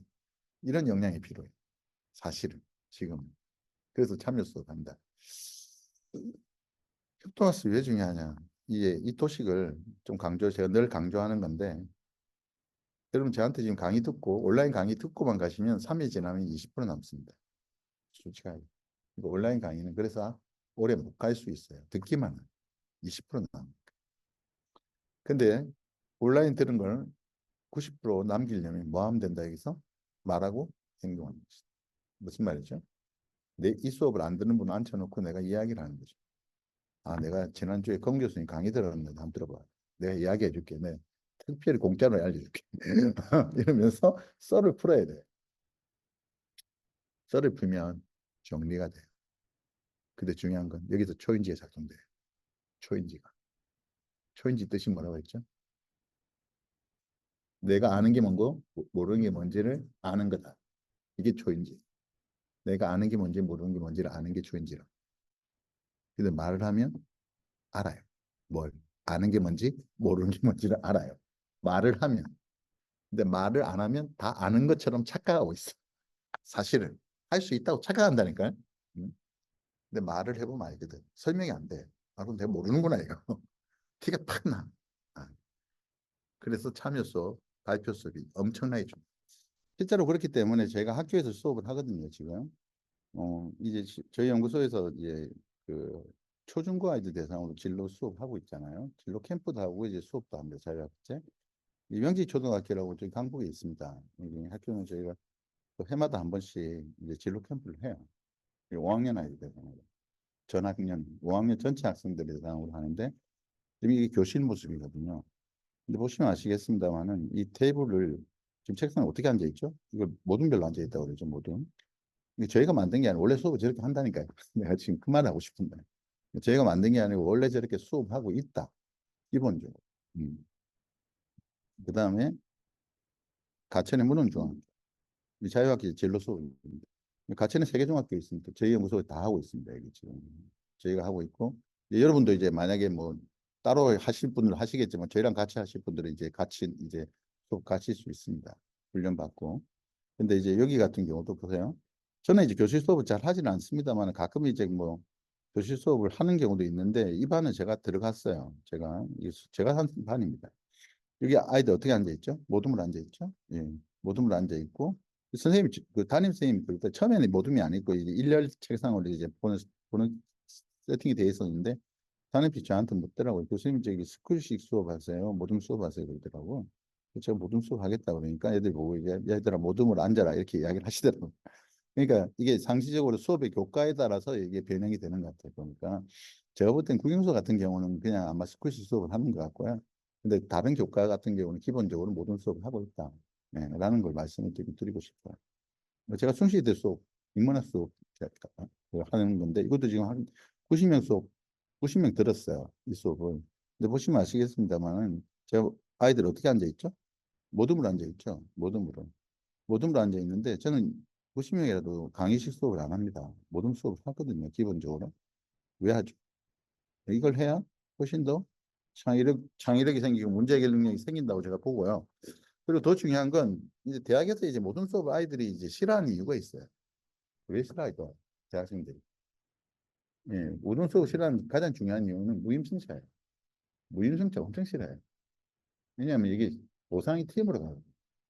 근데 이 중에 네 명이 다 열심히 하면 돼. 근데 안 하는 애 있거든. 뺀지 되네. 그 불만인 거지. 우리 열심히 하듯이 안 했는데 성적은 똑같이 받는 거야. 근데 그런 일이 벌어진다는 것은 결국 뭐냐면 죄송하지만 그건 학생 문제가 아니고 교수자 문제입니다. 참여 수업에서 무임승차는 일어날 수가 없습니다. 제대로 운영하는. 그건 불가능합니다. 제가 이번 텀에서는 이런 거 다 말씀 못 드리지만 프로 강사 과정 오시면 저희 교수법 체계대로 배웁니다. 근데 어쨌든 이거 스킬이에요. 교수법은 많이 알면 알수록 여러분이 수업이 쉽습니다. 근데 방법을 모르면 모를수록 강의를 해야 되거든요. 리스크가 그대로 오는 거죠. 사실은. 그래서 도구를 하나 쓰는 게 훨씬 더 낫다. 협동학습도 장점과 단점이 있다. 장점은 흥미 유발, 성취도 향상, 사회적 기술 훈련되고요. 시너지, 고차원적 사고 가능하고 다양한 교수 전략 제거한다. 근데 제일 문제가 단점인데 아까도 이야기했죠. 한 사람이 끝까지 반대하면 이 분위기 안 좋다. 네, 그런 일이 벌어질 수 있다. 근데 너무 재밌다 보니까 잘못하면 진짜 해야 될 거 안 하고 놀다가 끝나버릴 수도 있다. 그래서 교사가 교수자 가이드를 잘 해줘야 되는 거죠. 그리고 내용을 잘못 이해할 수 있다. 왜냐하면 학습 주도기 때문에 학습자들이 서로 판단하고 생각하거든요. 그래서 반드시 팀 수업 하실 때 마지막에 뭘 해야 되냐 발표시켜야 돼요. 그래야 피드백이 가능합니다. 혹시 또 오해하고 잘못된 것을 이해하고 있을 수도 있으니까 팀에서 정리된 내용을 발표를 시켜서 한 번 더 피드백하는 것이 필요하다. 여러분 수업하실 때 그렇게 하시라는 거죠. 미션을 주고 다 하고 난 다음에 발표를 시키고 그래서 좀 뭐가 좀 잘못됐다 그러면 보완해 주시고 그렇게 하시는 게 중요합니다. 자, 제가 지금 무슨 말씀 드렸냐면 교수법하고 매체를 사용해야 된다. 이거 없이는 수업 계획에서 작성이 어렵다. 반드시 들어가야 된다. 그래서 매체 어떤 게 있는지 말씀드렸고 교수법도 말씀을 드렸습니다. 이게 큰 그림이에요. 그러니까 이런 걸로 채우라는 거죠. 이런 거. 근데 제일 좋은 건 뭐다? 참여 수업을 많이 하시는 게 훨씬 더 리스크가 적을 거다. 처음에는. 그리고 그게 만족도 좋다. 평가. 여러분 어디 강의 가는데 만족도 안 좋으면 끝이에요. 솔직히 죄송하지만. 네. 두 번 다시 기회가 없습니다. 이 세계 냉정해요. 진짜. 예? 근데 강의로 해가지고 만족도 끌어올리는 건 진짜 어렵다. 리스크 너무 많다. 예. 되도록이면 아이들 재밌게 참여시키고 이렇게 해서 뭔가 만들어내는 그런 수업이면 아 재밌었다 뭐 이렇게 할 거예요. 네. 그다음에 이제 개발하는 단계에서 아까 말씀드린 것처럼 이제 내용하고 구조가 만나야 된다. 예, 도입, 전개, 심화, 정립 이 각각의 단계를 채워야 되는 거죠. 개발의 이 단계를 채워야 되는 거예요. 그러니까 여러분 지금 진로 수업을 배웠잖아요. 컨텐츠를 배웠어요. 이제 이 컨텐츠 배운 걸 가지고 이제 분류를 해서 이제 도입 부분에서 어떻게 문제 제기를 하고 그다음에 내용은 이미 전개할 내용은 어느 정도 분량을 정해놨을 거예요. 그걸 이제 가르치면 되고 더 중요한 건 이걸 가지고 어떻게 하면 자기 것으로 소화해서 내 것으로 만들 것인가. 이것도 생각해 봐야 되는 거죠. 참여를 통해서. 그게 이제 심화, 실습 뭐 이런 걸 하고 마지막에 이제 엔딩 정리해서 이 단계를 기억하라. 그래서 이제 개발하는 데 있어서 몇 가지 이제 사전에 좀 생각해 봐야 될 게 이제 전략을 검토하고 그다음에 기존에 이런 관련 프로그램이 있을 수도 있어요. 그죠? 있을 수 있잖아요. 예, 그걸 가지고 와서 차용할 수도 있고요. 아니면 여러분이 좀 신규로 개발할 수도 있고 아니면 수정 보완할 수도 있고 예, 그거는 이제 여러분이 판단해야 될 문제다라고 생각이 들고요. 그다음에 최적의 매체. 아까도 얘기했지만 공간과 대상을 생각해서 최적의 매체. 영상이 무조건 좋다 이건 아니다. 다시 말하지만 대상이 누구냐에 따라 다르다. 목표별 제시 형태와 절차를 결정해야 되고요. 수업 자료 개발하고 수업 수정하고 보완하고 최종적으로 학습자 교재를 만들어야 된다. 빈손으로 절대 가지 마라. 뭔가 포트폴리오 하나 들고 와야 된다라고 생각합니다. 강의 자료를 수집하는 데 있어서 제일 중요한 건 이제 뭐 또 사건 같은 게 있으면 좋아요. 무슨 사건, 사례, 스토리 뭐 이런 거 있잖아요. 이런 것 좀 활용하시고 전문 서적들 여러분 진로를 만약에 가르치는 분이다라고 하면 최소한 제가 볼 때 분기별로 진로 관련 책 한 권씩은 읽어야 된다. 그게 전문가다. 그렇게 생각이 들고요. 인터넷 자료 웹 검색도 좀 하시면서 최신 자료들 좀 찾으셔야 되고 학술 자료 아티클 같은 거 좀 보세요. 아티클. 예, 검색을 좀 하시면 뜹니다. 진로와 관련된 최신 아티클. 뭐 박사 논문 아니더라도 학술지 이런 데 있거든요. 검색하셔서 좀 보시면 제일 좋고요. 그래서 되도록이면 최신의 내용. 그러니까 강의를 하는데 5년 넘은 자료는 안 쓰는 게 맞습니다. 5년은 맥시멈 5년이에요. 맥시멈. 그러니까 2000, 지금 24년이니까 2019자 붙은 건 안 써야 된다. 일단 19자 붙은 거. 2자 붙은 거부터 쓰라. 그 다음에 이제 교환 개발인데 아까 전에 도입, 전개, 심화, 종결. 비율을 보면 도입이 한 10%, 종결 10%, 나머지 80%. 근데 이 중에 전개, 심화 두 개가 들어있으니까 이거 반반씩 나눠야겠죠? 그죠? 이게 40, 40이죠. 40, 40. 실제로 50분 수업이면 50분 다 못하고 40분 한다 그랬잖아요. 그러면 실제 가르칠 내용은 몇 분짜리다? 30분 못 가르치죠. 40분 남았어요. 도입도 해야 되고 종교도 해야 되고요. 전개도 하고 심화도 해야 돼요. 그럼 제 생각에는 아무리 많아도 20분 이상 하기 어렵습니다. 네, 20분. 이게 맥시멈 20분짜리다. 그러니까 50분짜리 수업에 들어간다 그러면 내용은 20분짜리로 가지고 들어가야 됩니다. 여러분 수업이 국영수 수업이 아니라니까요. 지금 이게. 그리고 더 중요한 건 내 수업에 세상을 바꾸려고 하지 말아요. 절대 안 바뀐다. 누군가 또 온다. 그 생각을 해라. 누군가 또 올 거다. 그런 희망을 가지고 나는 내한테 주어진 시간 동안 뭔가 하나라도 바꾸려고 애를 써라. 그게 맞다. 그게 맞다. 그렇게 하시면 좋을 것 같아요. 그래서 도입 부분부터 조금 설명을 드리면 도입의 제일 중요한 건 이제 동기부여다. 동기부여. 근데 여기 지금 중요한 게 왜 주의 집중 동기부여 학습 목표. 학습 목표 꼭 제시하셔야 됩니다. 많은 분들이 스킵해요. 우리 뭐 배우는지를 이야기를 안 해. 이게 무슨 신비주의도 아니고 그게 아니라니까요, 여러분. 반드시 이야기를 해주셔야 돼. 그래야 아이들이 마음이 놓여. 오늘 저거 배우는구나. 이렇게 알아야 마음을 놓고 수업을 들어요. 근데 그런 거 없이 하면 언제 마치지? 이렇게 계속 신경 쓴다니까. 예? 근데 강의 시험 가보면 꼭 목표 이야기 안 하는 분이 있어요. 근데 중요한 건 학습 목표 제시했나가 체크리스트에 있다니까요. 여기 보세요. 수업 지도안 평가 있죠? 해당 목표에 따른 동기 유발 도입 요소 있는가. 학습대사 수준 적당. 제가 말씀드리는 게 체크리스트에 다 들어있다니까요. 지금 이게 수업 시연 도입 단계. 학습 목표가 명확히 제시되면 적절한가? 있죠? 다 있다니까요. 제가 지금 말씀드리는 게 제가 지금 그냥 하는 게 아니에요. 이게 있기 때문에 말씀을 드리는 거라고. 이런 게 다 평가 리스트라니까요. 평가 리스트. 예? 이게 배점이 있잖아요. 배점이 다 있는 거예요, 여러분. 어? 수업에 대한 동기를 유발하는 거 있잖아, 지금. 이게 왜 도입 단계밖에 없는지 아세요? 시간이 없기 때문에 도입만 하라고 그랬어. 도입만 하라고 그러기 때문에 도입밖에 없는 거예요. 평가 리스트가. 원래 다 있는 거예요. 어? 그러니까 제가 여러분 말씀드린 핵심이 뭐냐. 그러니까 이거 지금 그냥 하는 게 아니야. 내가 지금 다 있는 거다. 이거 있으니까 이거 채워야 된다. 여러분 이거는 다른 데 가서 뭘 해도 마찬가지입니다. 이거는 무슨 강의를 하시든 평가가 있는 데는 기본적인 요소로 다 들어간다. 이 프레임을 생각하시라. 첫째, 그래서 도입 부분에서 제일 중요한 게 이제 친밀감 조성. 웬만하면 학습자하고 나하고 건수를 하여튼 접촉 좀 찾아라. 뭐든지 하나 찾아라. 그게 좋아요. 하다못해 뭐 하여튼 뭐 동네가 같거나 아니면 뭘 같거나 뭐 같은 거 하나 찾아봐요. 뭐든지 간지수가 같거나 어? 이게 동기유발. 예. 그다음에 교육이 종료될 초기에 동기유발 지속적으로 유지될 수 있도록 하고요. 교육 목표 계속 유지하라.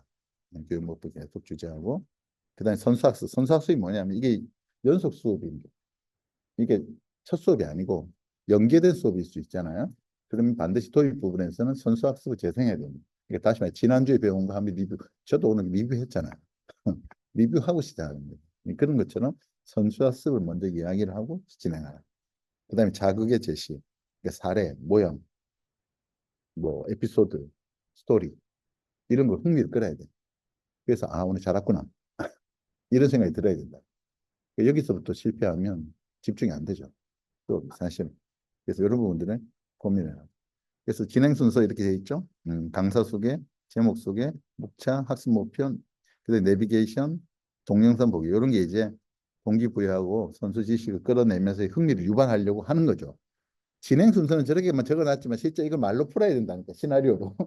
실제는 시나리오를 풀어야 돼요. 그래야 시간이 10분이 나오는 거예요. 10분이. 저렇게만 적어놓으면 10분 못 맞춰요. 절대. 맞출 수가 없어요.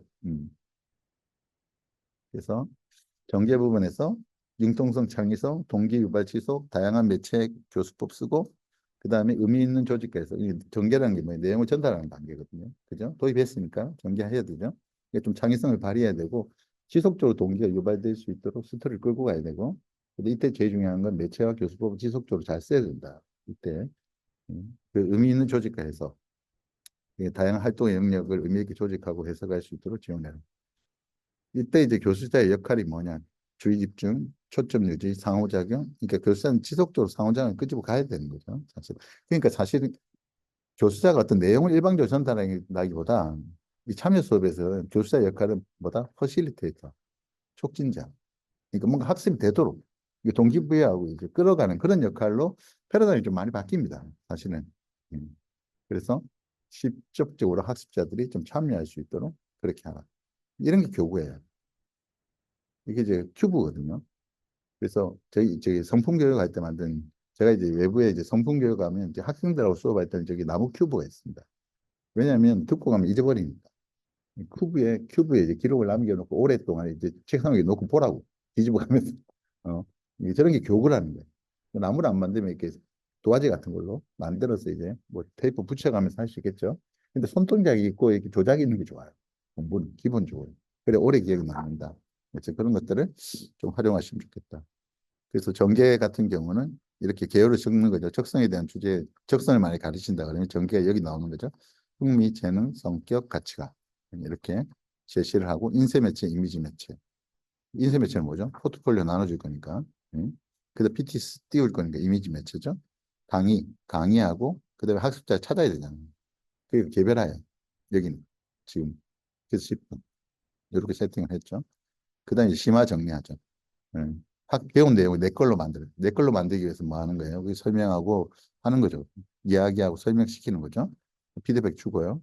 그다음에 수행평가하고 파지전이. 그다음에 총결감 처리.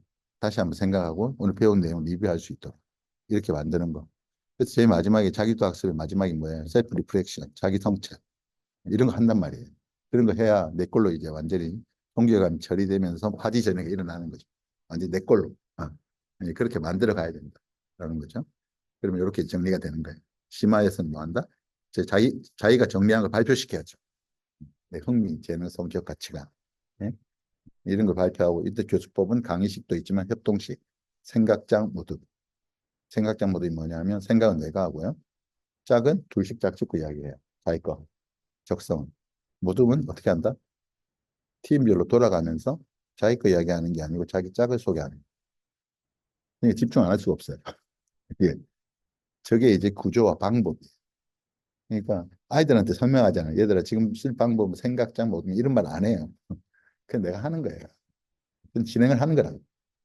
단지 난 교수법을 알고 있는 거죠. 참여가 되는 교수법을 알고 있어요. 이런 것들을 많이 알수록 좋은 거죠. 그러면 어디 하다못해 어디 모임 가서 남들 앞에 서는 게 두렵지 않다. 교수법이 있으니까. 근데 이런 게 없으면요 쉽지 않아. 내가 볼 때. 그다음에 이제 마무리, 수업 요약, 정리, 질의응답. 네, 다음번 수업 예고. 그래서 실행을 합니다. 실행이 뭐예요? 해보는 거죠. 해보는 거죠. 그래서 이때 효과적으로 실행하게 될 다양한 교수법, 교수기법, 버시트 스킬 이런 것들 통해서 실제 실행을 하는 것. 학습자 선호하는 교수 자산. 첫째, 철저한 강의 준비, 내용 숙지. 이건 기본이고요. 강의 시간 지켜라. 종치면 무조건 끝이다. 더 하려고 하지 마라. 그다음에 학습자 존중, 이해, 배려, 경청, 속도, 억양, 발음, 시선 처리 다 한 이야기. 순발력 필요하고요. 질문에 전체를 응답하고 흥미를 지속적으로 유발하면서 밝은 인상 주고 좋은 이미지 심어라. 그다음 강의 보조자 적극적으로 활용하고요. 다양한 교수법 쓰고 자신감 있게 하라. 자신감 있게 대상자에 맞는 강의하라. 그다음에 참여를 끊임없이 유지하고 수업 지도안에 유관 수업해라. 평가하면요. 수업 지도안과 실제 강의 시간이 다르면 곤란합니다. 수업 지도안을 만든 대로 하셔야 돼요. 학교 선생님들이 만약에 배석하면요. 여러분 수업 지도안 봅니다. 앉아서. 그런데 수업 지도안과 내용이 다르다면 곤란하겠죠. 그죠? 보조 강사 활용할 수 있으면 활용하시고 학자의 등을 보이지 마라. 절대 등은 보이지 마라. 시선을 못 떼지 마라. 교차 이동 동선 잘 확인하고 진행하라. 마지막 평가. 평가 마지막입니다. 평가는 이제 하는 이유가 뭐다? 피드백. 그리고 이거 전체적인 수업의 업그레이드를 위해서. 여러분, 평가는 반드시 필요합니다. 누구한테? 나한테 필요합니다. 학자에 필요한 게 나한테 필요해요. 평가를 두려워하지 마. 솔직하게 뭐 성인이든 누구든 평가를 하는데 뭐 다 좋다고 할 수는 없어요. 또 여러 사람이 있어. 근데 그게 평가를 하는데 좀 이게 좀 안 좋다 이런 거 할 수도 있어. 근데 사실 그거 안 좋다고 평가하는 사람도 마음 아파. 솔직하게. 근데 결국 그 평가 때문에 누가 도움이 되냐? 내가 도움이 된다니까요. 난 못 느낄 수 있잖아요. 근데 지적해 주니까 아 그럼 내가 잘해야겠다. 결국 내가 좋아지는 거예요. 그러니까 너무 평가를 두려워하지 마. 기관에서 평가를 합니다. 근데 만약에 안 하면 내가 평가지 들고 가서 해야 돼. 나를 위해서. 나 다 해야 된다고 하는 거니까. 그래서 교육 실시의 타당성 제고하기 위해서 한번 확인해 볼 필요가 있다. 그다음에 기본적으로 공공기관에서 하는 교육은 위에서 돈 주거든.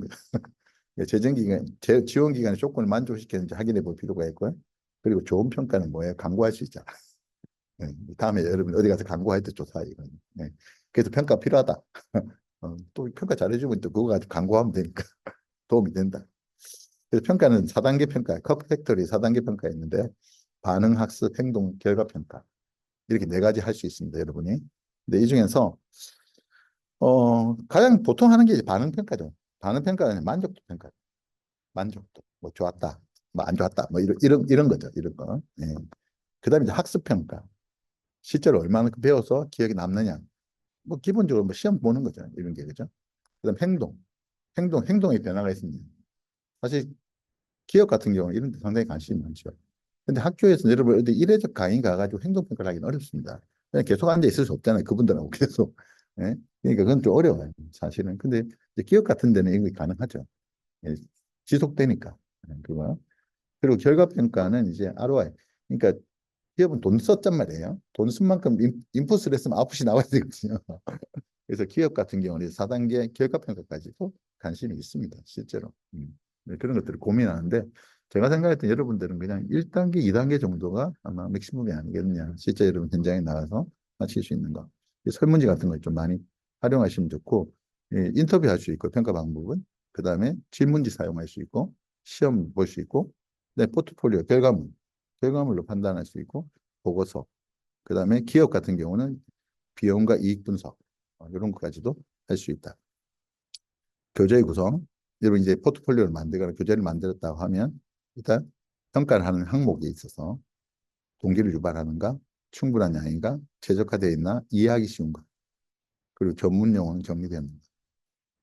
그 다음에 교육 내용은 학습 목표는 적절한가, 주제는 잘 구성되었나, 학습 보기와 보기 사례 적절한가, 강의 기법 적절한가, 도입 전개, 종결이 잘 구성되어 있는가.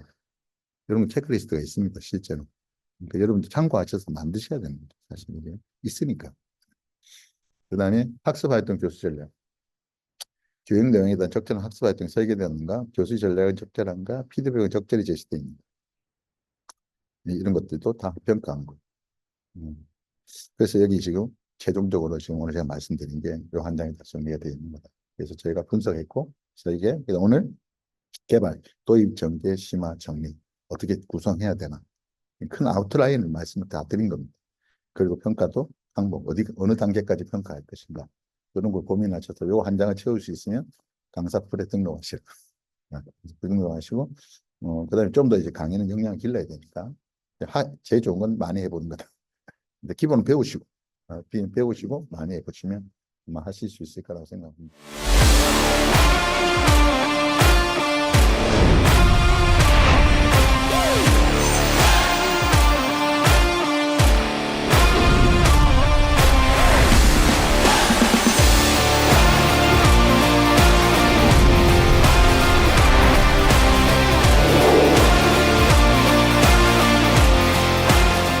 숭실이 움직입니다.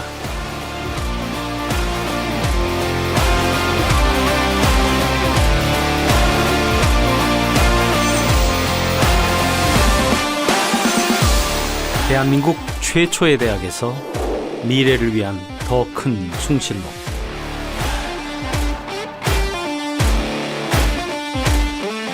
숭실의 자랑스러운 역사와 전통 위에 새로운 비전을 세우고 거대한 변화와 도전의 시기를 이끌어갈 리더가 되어 공존과 번영의 시대를 만듭니다.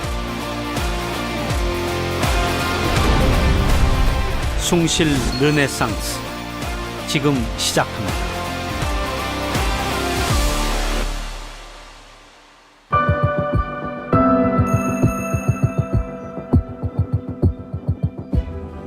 혁신은 외부로부터 오지 않습니다. 1906년 한국 최초의 대학 설립, 1991년 한국 최초의 인공지능학과 신설 등 어느 시대에서도 스스로 혁신하고 변화를 이끌어온 숭실은 마음속에 도전을 품고 있는 시대의 리더를 만듭니다.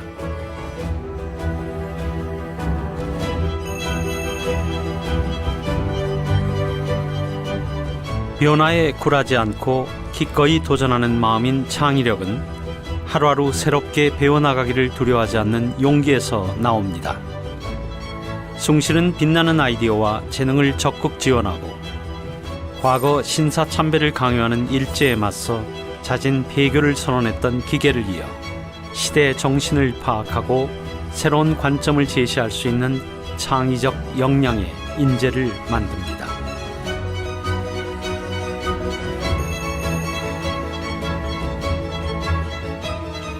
고도화된 현재 사회에서 이제 하나의 정답은 없습니다. 사회의 난제를 해결할 창의적인 해법은 하나의 전공, 하나의 학문에서 나오지 않습니다. 숭실은 융합 전공으로 학문의 다양성을 한데 녹여 새 기술과 문화를 창출할 융합적 사고 역량을 갖춘 인재를 만듭니다.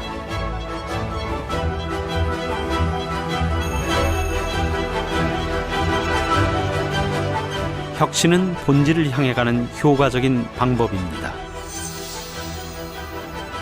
숭실은 삶의 본질인 나의, 내 주변의, 우리 공동체의, 인류의 행복한 공존을 위해 사회의 현안에 관심을 갖고 시대의 문제를 함께 해결해 나갈 수 있는 사회적 인재를 만듭니다.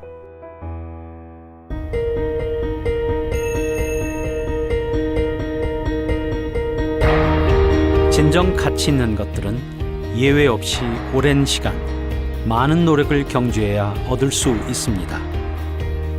자신이 가진 역량을 끌어내는 것을 넘어 꿈을 사회와 함께 나누기 위해선 공감하고 소통할 수 있는 능력이 필요 불가결합니다. 숭실은 함께 가는 리더를 만듭니다.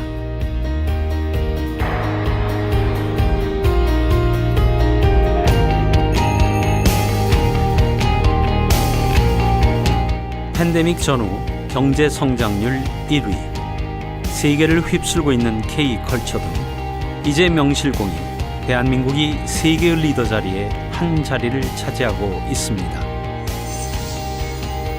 다양한 문화 수용력과 외국어 활용 능력을 갖춘 숭실의 젊은 리더가 미래 세계의 리더임을 의심치 않습니다.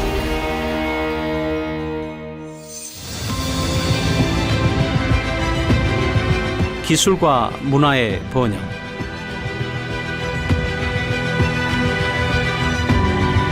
지적 성찰과 연대,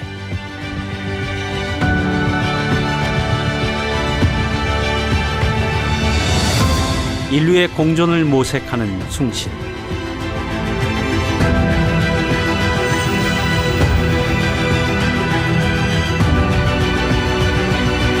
숭실 르네상스 지금 시작합니다.